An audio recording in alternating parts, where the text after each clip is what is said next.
ആ മനുഷ്യൻ യേശുവിനെ അറിയാത്തത് കൊണ്ടാണല്ലോ ഒറീസായിലെ പ്രശ്നം ഉണ്ടായിരുന്നത്. നിങ്ങൾക്ക് അറിയാമല്ലോ. ഒറീസായിൽ ക്രിസ്ത്യാനികൾക്കെതിരെ അവിടുത്തെ മത തീവ്രവാദികൾ യുദ്ധം പ്രഖ്യാപിക്കുകയായിരുന്നു. ശരിക്കും അവിടെ എല്ലാ ഗ്രാമങ്ങളും കയറി ഇറങ്ങിയവൾ ക്രിസ്ത്യാനികളായ ആളുകളുടെ വീടുകൾ കത്തിച്ചു, അനേകരെ കൊന്നു, അനേകര് ഭവനരഹിതരായി. അങ്ങനെ ഇതിൻ്റെ മൂർധന്യാവസ്ഥയിൽ പോലീസ് വന്നു, പട്ടാളം വന്നു, അവർക്ക് സംരക്ഷണം കൊടുത്തുകൊണ്ടിരിക്കുകയാണ്. എങ്കിലും പട്ടാളത്തിൻ്റെ തന്നെ കർഫ്യൂ ഉള്ള സമയത്ത് ഞാൻ എല്ലാവരും അവിടുന്ന് പുറത്തോട്ട് ഓടിക്കൊണ്ടിരിക്കുമ്പോൾ നേരെ അകത്തോട്ട് പോയ ആളാണ്.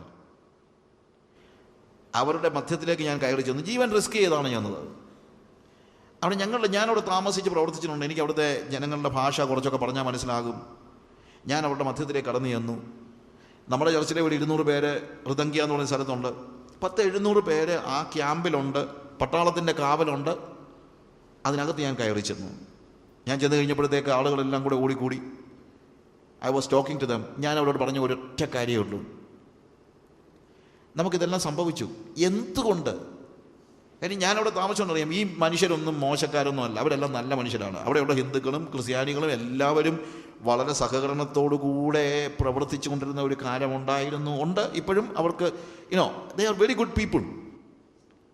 അവരുടെ ഹൃദയത്തിൽ ആരോ വിഷം കുത്തിവെച്ചു. അതുകൊണ്ട് അവർ പെട്ടെന്ന് തന്നെ മതത്തിൻ്റെ പേരിൽ വേർതിരിവുണ്ടായി. ഇതുപോലെയുള്ള എല്ലാ പീഡനങ്ങളും അഴിച്ചുവിട്ടു. ഇതാണ് സംഭവിച്ചത്.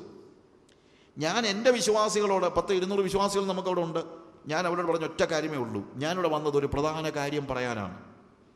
അതെന്താണെന്ന് ചോദിച്ചാൽ, നിങ്ങൾക്കെതിരെ പ്രവർത്തിച്ച ശത്രുക്കളെന്ന് നിങ്ങൾ ഇപ്പോൾ ചിന്തിക്കുന്നതായ ഒരാളോട് പോലും നിങ്ങൾ വിരോധം വെച്ച് പുലർത്തരുത്. ഞാൻ പ്രസംഗിച്ച ഒറ്റ കാര്യം അതാണ്. കാരണം അവരെന്തുകൊണ്ടാണ് ഇതൊക്കെ ചെയ്തത്? അവർക്ക് യേശുവിൻ്റെ സ്നേഹത്തെക്കുറിച്ച് അറിവില്ലാത്തത് കൊണ്ടാണ്. യേശുവിനെ അറിയാമായിരുന്നെങ്കിൽ അവരാരും ഇങ്ങനെ പ്രവർത്തിക്കുകയില്ലായിരുന്നു. ഇതിന് പ്രതികാരം ചെയ്യുകയല്ല ആവശ്യം, നിങ്ങൾ വീണ്ടും അവരെ സ്നേഹിക്കുകയാണ് ആവശ്യം. നിങ്ങൾ വീണ്ടും അവർക്ക് വേണ്ടി പ്രാർത്ഥിക്കുകയാണ്. ദൈവം അവരെ ശിക്ഷിക്കണേ എന്നല്ല പ്രാർത്ഥിക്കേണ്ടത്, പിതാവേ അവരോട് ക്ഷമിക്കണമേ എന്ന് പ്രാർത്ഥിക്കാൻ നിങ്ങൾ പഠിക്കണം എന്നാണ് ഞാൻ എൻ്റെ അവിടുത്തെ സഭയിലെ 200ഓളം വരുന്ന വിശ്വാസികൾ, ആ മീറ്റിങ്ങിൽ 700 പേരുണ്ടായിരുന്നു, പക്ഷേ എൻ്റെ സഭയിലെ തന്നെ 200 വിശ്വാസികളോളം ഉണ്ടായിരുന്നു. ഞാൻ പറഞ്ഞ ഇതാണ്. എന്താണ് നമ്മുടെ മധ്യസ്ഥത? മധ്യസ്ഥത എന്ന് പറഞ്ഞു കഴിഞ്ഞാൽ അവർ ചെയ്തതൊന്നും കുഴപ്പമൊന്നുമില്ല, നമ്മൾ പ്രാർത്ഥിച്ച ഉടനെ അവർ ചെയ്തതെല്ലാം അങ്ങ് മായ്ക്കപ്പെടുമെന്നല്ല. പ്രത്യുത എന്താണ് നമ്മുടെ മധ്യസ്ഥത?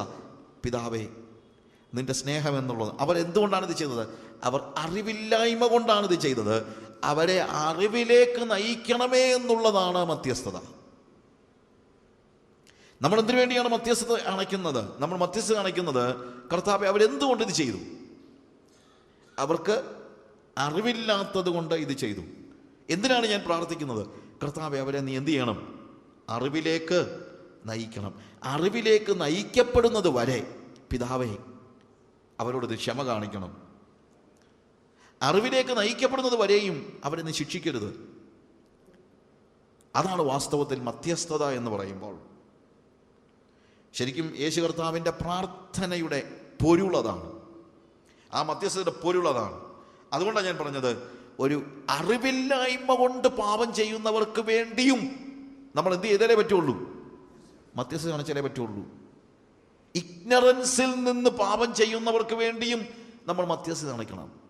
പ്രിയമുള്ളവരെ, ഇഗ്നറൻസിൽ നിന്ന് പാപം ചെയ്യുന്നത് അക്രൈസ്തവർ മാത്രമൊന്നുമല്ല.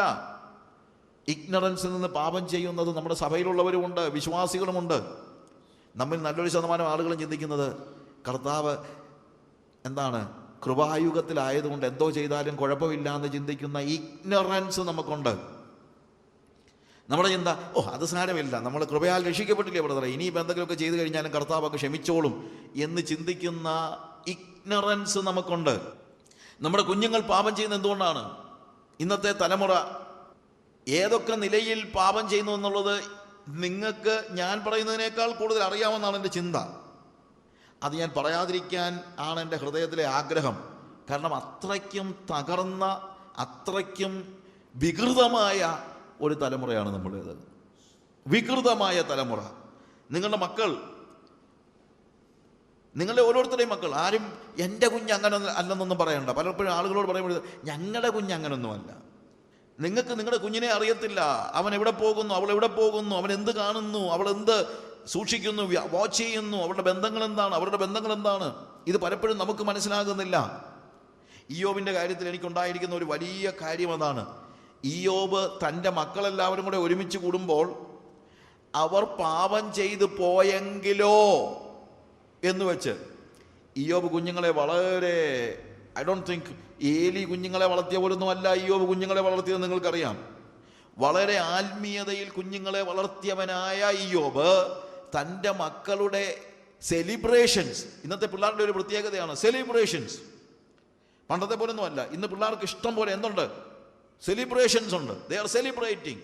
ആ സെലിബ്രേഷൻ്റെ സ്ഥലങ്ങളിൽ കൂട്ടുകൂടി അവർ കാണിക്കുന്ന കോപ്രായങ്ങൾക്കിടയ്ക്ക്, ആ വാക്ക് തന്നെ ഞാൻ ഉപയോഗിക്കുകയാണ്, കൂട്ടുകൂടി അവർ കാണിക്കുന്ന കോപ്രായങ്ങൾക്കിടയ്ക്ക് ദൈവികമല്ലാതെ എന്തെങ്കിലും സംഭവിച്ചു പോയാലോ എന്ന് പേടിച്ച് ഇയ്യോബ് തൻ്റെ മക്കൾക്ക് വേണ്ടി അവർ പാപം ചെയ്തു പോയെങ്കിലോ എന്ന് പേടിച്ച് യാഗം കഴിച്ച അനുഭവമാണ് വേദപുസ്തകത്തിൽ കാണുന്നത്.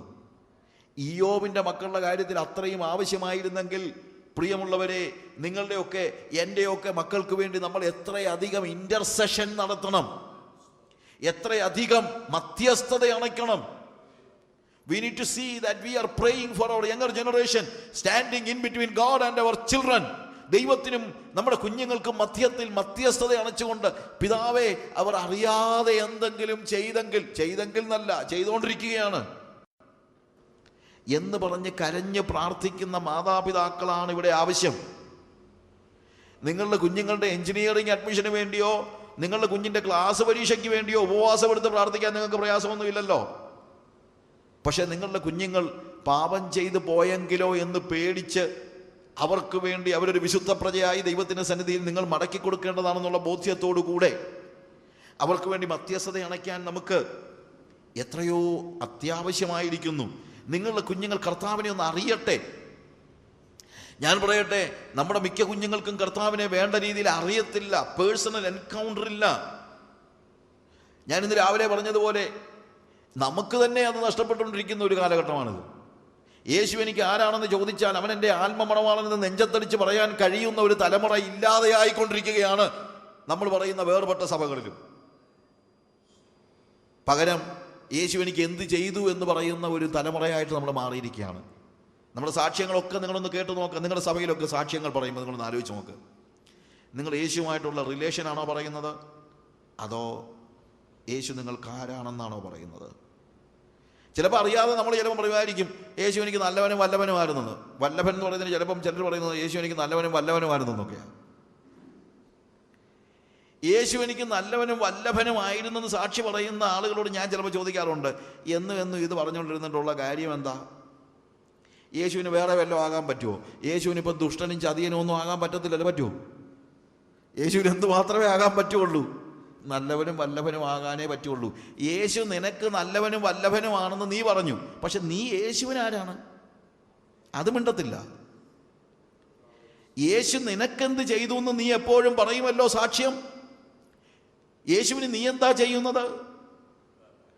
നിനക്ക് യേശു ആരാണ്, യേശു നിനക്കാരാണെന്നുള്ളത് നീ പറയുമ്പോൾ നിനക്ക് യേശു ആരാണെന്നുള്ളത് പറ. Who is Jesus to you? വാക്കുകളിലുള്ള കളിയൊന്നുമല്ല ആവശ്യം, റിലേഷൻ, ബന്ധമാണ് അത്യാവശ്യം. അവൻ എൻ്റെ ആത്മമണവാളൻ എന്ന് നെഞ്ചത്ത് കൈവച്ചുകൊണ്ട് പറയുന്ന ആ ബന്ധം നിങ്ങൾക്ക് നഷ്ടപ്പെട്ടെങ്കിൽ നിങ്ങളുടെ മക്കൾക്ക് എത്രയധികം. ആ റിലേഷനിലേക്ക്, അറിവിലേക്ക്, അതുകൊണ്ടാണ് ഞാൻ പറഞ്ഞത് അറിവിലേക്ക് എന്നുള്ള വാക്ക് ഞാൻ ഉപയോഗിക്കാൻ കാര്യം അതാണ്. യേശു എന്താ പറയുന്നത്? പിതാവേ, ഇവർ അറിവില്ലാത്തവരാണ്. They do not know what they do. അവരെന്താണ് ചെയ്യുന്നതെന്ന് അവർക്കറിയില്ല. അതുകൊണ്ട് നീ എന്ത് ചെയ്യണം? അവരെ അറിവിലേക്ക് നയിക്കണം. അവരെ അറിവിലേക്ക് നയിക്കണം. പ്രിയമുള്ളവരെ, നമ്മുടെ മധ്യസ്ഥത, നമ്മുടെ അടുത്ത തലമുറ ദൈവബന്ധത്തിൽ അറിവിലേക്ക് നയിക്കപ്പെടുന്നതിനാണ്. നിങ്ങൾ നിങ്ങളുടെ കുഞ്ഞുങ്ങൾക്ക് വേണ്ടി മുട്ടിന്മേൽ നിന്നൊന്ന് കരഞ്ഞ് പ്രാർത്ഥിക്ക്. കർത്താവേ, എൻ്റെ കുഞ്ഞ് യേശുവുമായിട്ടുള്ള ഒരു വ്യക്തിപരമായ അറിവിലേക്ക്, വ്യക്തിപരമായ ഒരു ബന്ധത്തിലേക്ക്, എൻ്റെ മകനും എൻ്റെ മകളും എൻ്റെ മക്കൾ അവർ യേശുവിനെ ആത്മമണവാളനാക്കി കാണുന്ന ഒരവസ്ഥയിലേക്ക് കർത്താവിനോടുള്ള ആ റിലേഷൻ സൂക്ഷിക്കാനായിട്ട് എൻ്റെ മക്കളെ ഒന്ന് വളർത്തണേ. ഞായറാഴ്ച വന്ന് ഏതെങ്കിലും ഒരു വാക്യം കാണാതെ പഠിക്കുന്നത് കൊണ്ടൊന്നും നിങ്ങൾ ചിന്തിക്കരുത്. വാക്യം കാണാതെ പറയുന്നവരെല്ലാം സ്വർഗത്തിൽ പോകും, നിങ്ങൾ ആരും ചിന്തിക്കരുത്. വാക്യം കാണാതെ തന്നെ പറയാൻ പറയത്തില്ല. യഹോവ എൻ്റെ എൻ്റെ എൻ്റെ എൻ്റെ യഹോവ എൻ്റെ എന്ന് പറഞ്ഞോളാം വാക്യം പറയുന്നു. 12 പ്രാവശ്യം പറഞ്ഞ ചൊടി പാസ് പറയും, ആ ഇരി വിക്കി 4 സാക്ഷ്യം പറഞ്ഞു കഴിഞ്ഞിട്ട്, സാക്ഷ്യമല്ല 4 വാക്യം വായിച്ചേച്ച്, രണ്ട് വാക്യം വായിച്ചേച്ച് പാസ്സോടെ ഇരി. ഓ, എന്തൊരു ആശ്വാസമാണ് കൊച്ചിന്. ഞാൻ കളിയായി പറയുന്നതല്ല. എവിടെയായി തലമുറ പോയി നിൽക്കാൻ പോകുന്നതെന്ന് നിങ്ങളൊന്ന് ആലോചിച്ച് നോക്കണം. ഇവിടെയാണ് മധ്യസ്ഥത ആവശ്യമായിരിക്കുന്നത്. നിങ്ങളുടെ കുഞ്ഞിന് യേശുവിനോടുള്ള യഥാർത്ഥ ബന്ധം സ്ഥാപിക്കപ്പെട്ടിട്ടുണ്ടോ?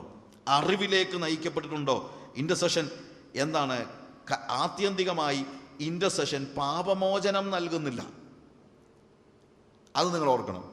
ഇൻ്റർസെഷൻ ആളുകൾ മാനസാന്തരത്തിലേക്ക് നയിക്കപ്പെടുവാൻ വേണ്ടിയാണ്, ആളുകൾ അറിവിലേക്ക് നയിക്കപ്പെടുവാൻ വേണ്ടിയാണ്. ദൈവമേ അവരെ മാനസാന്തരത്തിലേക്ക് നയിക്കണമേ, ദൈവമേ അവരെ വിശുദ്ധിയിലേക്ക് നയിക്കണമേ, ദൈവമേ അവരെ അറിവിലേക്ക് നയിക്കണമേ. അവർക്കിപ്പോൾ മനസ്സിലാകുന്നില്ല, അവർക്ക് കാര്യങ്ങളെ തിരിച്ചറിയാൻ പറ്റുന്നില്ല. ദൈവമേ അവരെ നീ മാനസാന്തരത്തിലേക്ക്, അറിവിലേക്ക്, രൂപാന്തരീകരണത്തിലേക്ക് നയിക്കണമേ എന്ന് പറയുന്നതാണ് യഥാർത്ഥത്തിലുള്ള മധ്യസ്ഥത എന്ന് പറയുന്നത്. നിങ്ങളുടെ മധ്യസ്ഥത അത്യന്താപേക്ഷിതമാണ്. എന്തിനാണ്? അവർക്ക് പാപമോചനം ലഭിക്കാനല്ല. മധ്യസ്ഥത കൊണ്ട് പാപമോചനം നടക്കുമായിരുന്നെങ്കിൽ ക്രൂശ് ആവശ്യമില്ലായിരുന്നല്ലോ.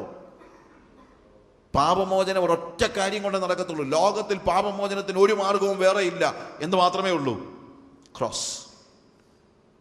Forgiveness happens only at the expense of cross.